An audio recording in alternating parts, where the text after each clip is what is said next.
Ayan guys, so ang init. Sobrang init. Buti na lang, nabigyan ako ng aking kapatid ng payong. So, okay lang maglakad. Yala! Push! Huh.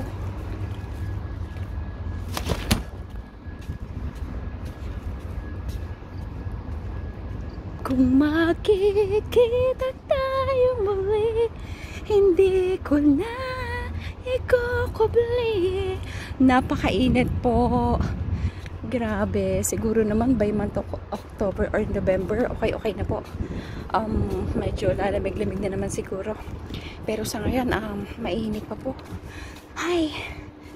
Dadaan lang po tayo sa West Zone. Meron lang akong dapat asikasuhin. Very important. So, ayan.